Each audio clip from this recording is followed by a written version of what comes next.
짚어보겠습니다. 4명이 추가되어 총 63명의 누적 확진자가 발견되었습니다. 역시 경기도의 의정부시 마스터 플러스 병원과 관련해서 격리 중이던 7명 중에 추가 확인되어 현재까지 총 70명의 누적 확진자가 발견되었습니다. 부산 해뜨락 요양병원과 관련해서 1명이 추가되어 현재까지 총 74명의 누적 확진자가 발견되었습니다.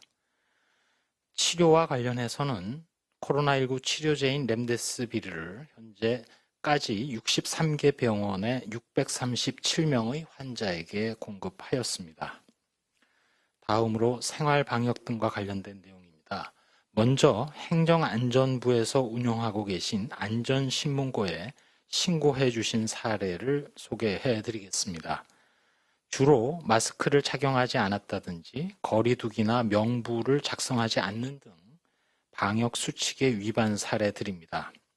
특별히 오늘은 결혼식장에서 단체 사진 촬영 시에 마스크를 벗고 가까이 붙어서 촬영을 하고 식당에서도 마스크를 착용하지 않은 채로 식사 후에 환담이 이루어지고 예식장 내에 인원이 제한되지 않는 것 등이 신고되었습니다.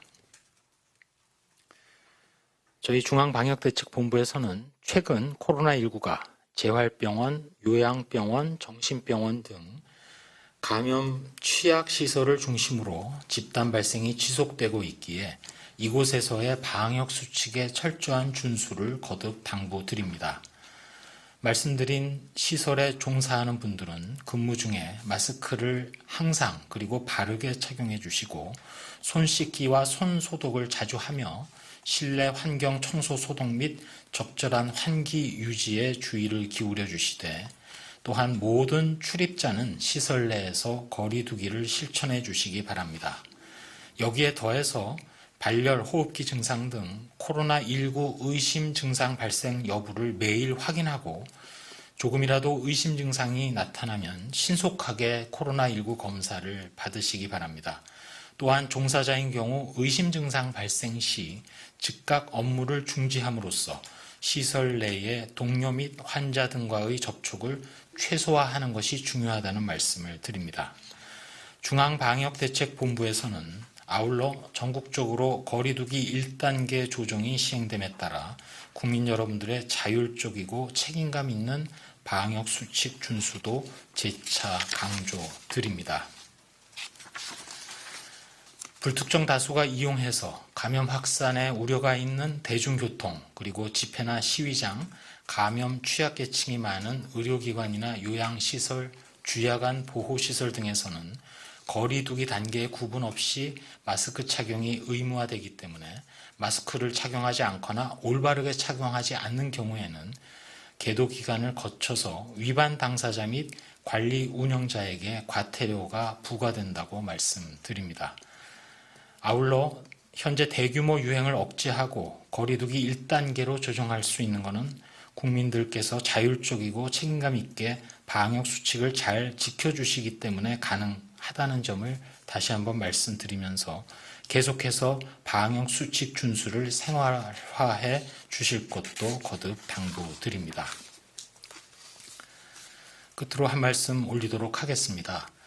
국내 코로나 발생이 아직까지는 안정세를 계속 이어가고 있는 중입니다.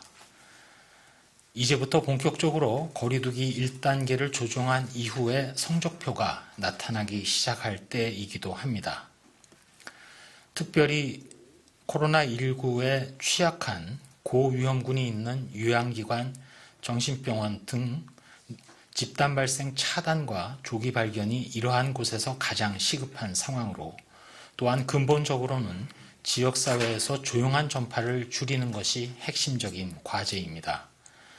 삼밀의 환경에서 우리 모두가 거리두기, 마스크 착용, 손 위생이나 방역 소독, 발열 감시 등 방역 수칙을 얼마나 충실히 이행하는지가 이제부터 또 다른 코로나19의 유행을 막느냐 아니면 차단하느냐를 결정하는 중요한 시기입니다. 현재 미주 대륙 그리고 유럽의 주요 선진 국가들, 즉 그동안 우리가 질병 관리를 하면서 모범으로 삼아왔던 많은 국가들이 코로나19 대유행의 지속을 맞이하고 있습니다. 그들 국가들과 같은 길을 가지 않으려면 우리가 과연 어떻게 대응해야 할지 고민하게 됩니다. 실무자로서 살펴본다면 우선 첫 번째로는 무엇보다도 일반 국민들께서 방역 활동에 동참하고 수칙을 지켜주시는 것이 가장 중요하다는 점을 다시금 인식하게 됩니다. 몇몇 국가들에서 거리 두기에 반대하는 시위가 벌어지는 모습을 보면서 안타까움을 느꼈습니다. 두 번째로는 올바른 방역 정책의 지속성도 관건임을 인식하게 됩니다. 어떤 동유럽 국가에서는 처음에는 선두에 서서 마스크 착용을 계속 실시하다가 중간에 소홀히 함으로써 다시금 큰 유행을 지금 맞이하고 있는 사례도 우리에게 교훈을 줍니다. 세 번째로는 통일된 메시지의 중요성을 인식하게 됩니다. 방역을 책임지고 있는 지도부에서 서로 엇갈린 메시지가 나오거나 심지어 단합된 모습이 보여지지 않으면 여지없이 코로나19가 다시 발화하는 것을 보고 있습니다. 이렇게 해외의 사례를 반면교사로 삼아서 장기전에 철저히 대비하도록 하겠습니다. 이제 국내외에서 연이어 치료제, 백신의 연구 개발 성과가 나타날 것입니다. 본격적으로 코로나19 유행 관리의 전기를 마련하는 시기로 가고 있다고 생각합니다. 이러한 때일수록 거리 두기의 원칙을 유지하고 코로나19를 계속 억제해야만 고위험군의 안타까운 희생을 막고 소상공인이나 자영업자분들의 피해를 최소화할 수 있을 것입니다. 그러면서 앞으로 개발되고 또 확보될 백신이나 치료제의 안전성과 효능을 실제로 살펴가면서 안정적으로 코로나19 백신 접종을 준비할 수 있을 것입니다.